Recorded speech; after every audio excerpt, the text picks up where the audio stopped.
65,000 years of civilization, one continent the size of a country, and somehow the world only started paying attention 250 years ago. This is everything that happened before and after they showed up. Roughly 65,000 years ago, the first people arrived on the Australian continent. That's 55,000 years before Stonehenge was built. They crossed from Southeast Asia, some by land bridges, some by sea, navigating the unknown with nothing but instinct, fire, and courage. These were the Aboriginal and Torres Strait Islander people. They built one of the most sophisticated cultures the world has ever seen. Without steel, without wheels, without empires. They spoke over 250 distinct languages. They mapped the stars, managed the land with fire, created art in caves that still stands today, and lived by a spiritual framework called the Dreaming, a belief system that connected people,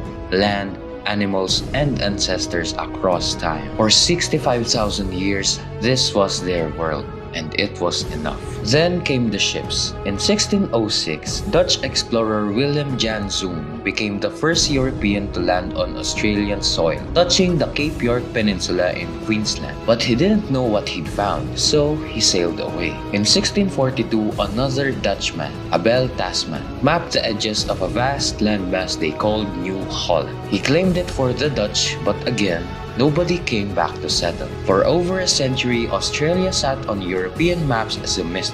Then came the man who would change everything. April 20, 1770, a crew member aboard the HMS Endeavour spotted land, southeastern Australia. Captain James Cook had arrived. He sailed north, mapping the entire eastern coastline. On August 22nd, at Possession Island, he raised the British flag and claimed the land in the name of King George III. The Aboriginal peoples watching from the shore could not have known what that flag meant. James Cook called it New South Wales. Britain called it an opportunity. January 26, 1788. Britain's prisons were overflowing. The American Revolution had just cost them their original dumping ground for criminals, so they looked south, very south. Captain Arthur Phillip led the first fleet. 11 ships, over 1,400 people, including 736 convicts, into what is now Sydney Harbour. He planted a flag at Sydney Cove and declared it a British colony. This is why Australia Day falls on January 26th, and also why that date remains deeply controversial for Aboriginal Australians who call it Invasion Day. Britain would ship prisoners to Australia for 80 years. By 1868, when the convict era ended, roughly 160,000 men and women had been transported to the other side of the world for crimes as small as stealing bread. Meanwhile, for the Aboriginal people, the horror had just begun. Disease,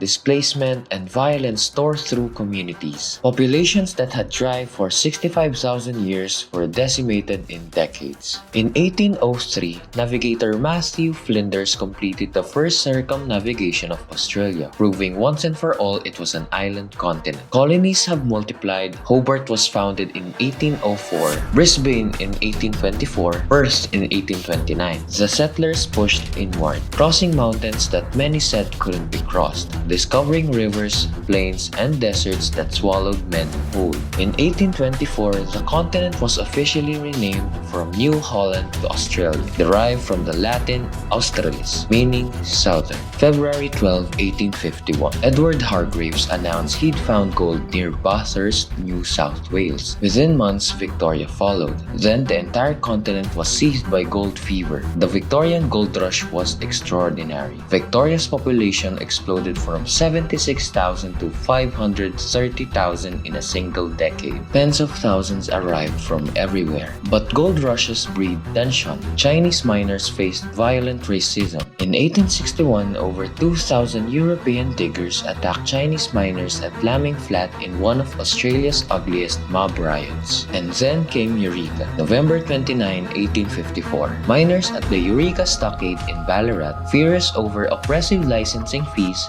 built a barricade, raised a flag, a bold southern cross on a blue field, and defied the government. Within days, soldiers stormed the stockade, and 27 miners died. But Eureka sparked something. it became a symbol of democratic defiance, the idea that ordinary people had the right to stand up to power. By the late 1800s, Australia had 6 separate colonies, each with its own laws, its own railways, even its own border checkpoints. It was absurd, inefficient, and embarrassing. After years of debate, on January 1, 1901, the 6 colonies united into the Commonwealth of Australia, a self-governing dominion of the British Empire. Edmund Barton became the first Prime Minister. Australia was a nation, but not everyone was included. The new constitution barely mentioned Aboriginal Australians, and one of the first acts of the new parliament was the Immigration Restriction Act, the foundation of the infamous White Australia policy, which would block non-white immigration for decades. April 25, 1915, Australian and New Zealand soldiers called the Anzacs landed on the beaches of Gallipoli, Turkey, in one of World War I's most catastrophic campaigns. They were supposed to capture the peninsula. Instead,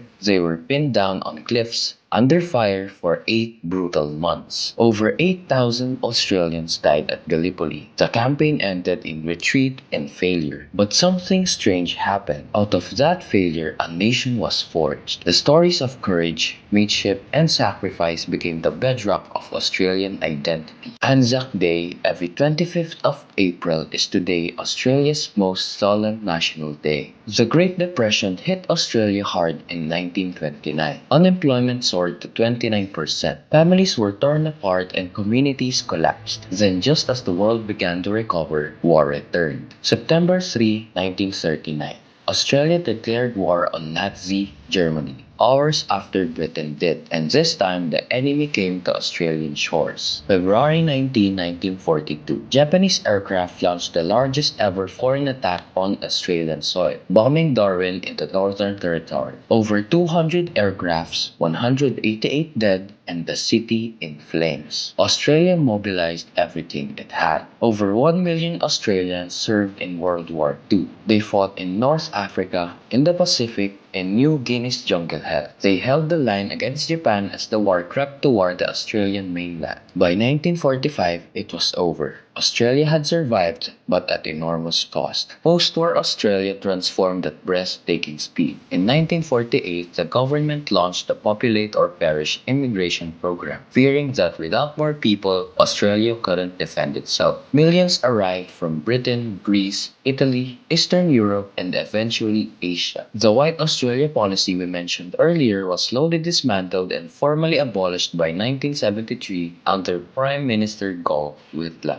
Australia got television in 1956, just in time for the Melbourne Olympics. The economy boomed. A confident multicultural identity began to form. From 1910 until the 1970s, the Australian government systematically removed approximately 100,000 Aboriginal children from their families. These children, named the Stolen Generations, were told their culture was shameful, their language was forbidden, and their families didn't want them. It was a government policy and it scarred generation. May 27, 1967. Australians voted in a referendum asking whether Aboriginal people should be counted in the national census and whether the federal government should be able to make laws for them. It was one of the most successful referendums in Australian history. Over 90% of Australians voted yes. It wasn't a full solution, but it was a beginning. On February 13, 2008, Prime Minister Kevin Rudd stood in Parliament and delivered a formal apology to the Stolen Generations. Many Aboriginal elders broke down in tears. Many said they never thought they'd live to hear it. In 1973, the Sydney Opera House opened its doors. A building so radical, so beautiful, it became the symbol of modern Australia to the world. Australia navigated economic reforms in the 1980s and the 1990s that transformed it into one of the most prosperous, stable nations on earth. It avoided the 2008 global financial crisis, one of the very few developed developed nations to do so. Today, Australia is a nation of 26 million people, one of the world's most diverse. Its people come from over 200 countries, speak more than 300 languages, and live on the driest inhabited continent on Earth. But the questions from the past are still alive. The relationship between Indigenous and non-Indigenous Australians is still healing. In 2023, Australians voted in a referendum on a First Nations voice to Parliament. However, it didn't pass. For a nation built on ancient ground, the work of becoming whole is not yet done.